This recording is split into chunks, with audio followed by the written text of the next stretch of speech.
The factory floor, usually a buzzing hive of activity, was eerily quiet. Workers moved in hushed, cautious steps, their conversations stifled whispers, their gazes frequently darting to the spot of the accident. The stain had been cleaned, but the memory was fresh, its impression indelible.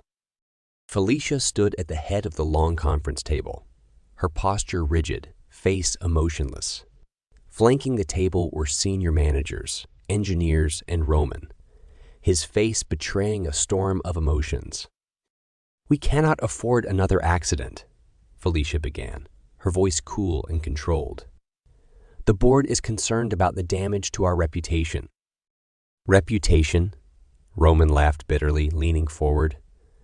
"Jake's still in the hospital, fighting for his life, and you're worried about reputation?" Felicia shot him a cold glance. "Roman, this is a business. We have shareholders, stakeholders. And what about the workers?" "Aren't they stakeholders too?" he interrupted, his voice rising. "You talk about damage control when we should be discussing safety protocols, hazard mitigation." She clenched her jaw.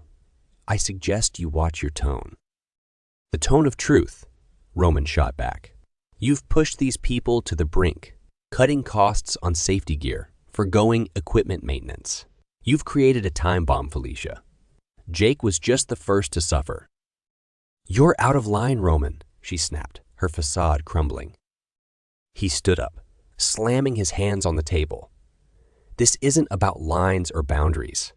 This is about lives. How many more have to get hurt before you wake up?" She met his glare, her voice icy. "You're fired." A collective gasp filled the room. Roman smirked, the dark humor evident in his tone. Felicia's eyes narrowed.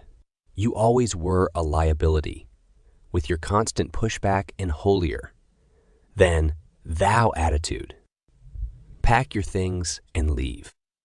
He leaned close, his voice dripping with contempt. "Remember, Felicia, karma has an uncanny way of balancing the scales. And when it comes for you, don't say I didn't warn you." With that, Roman turned on his heel and walked out, the weight of the injustice pressing on his shoulders. But as he left the building, there was a sense of liberation, a freedom from the chains of corporate greed. In the quiet of his car, Roman took a moment to breathe. The past clashed with the present, the raw wounds of the accident, juxtaposed against the promise of the open road and the adventure with Julia. There was a world beyond the confines of the factory, and he was determined to explore it. The challenges of the journey ahead seemed like a mere speck in comparison to the behemoth of corporate callousness he had just left behind.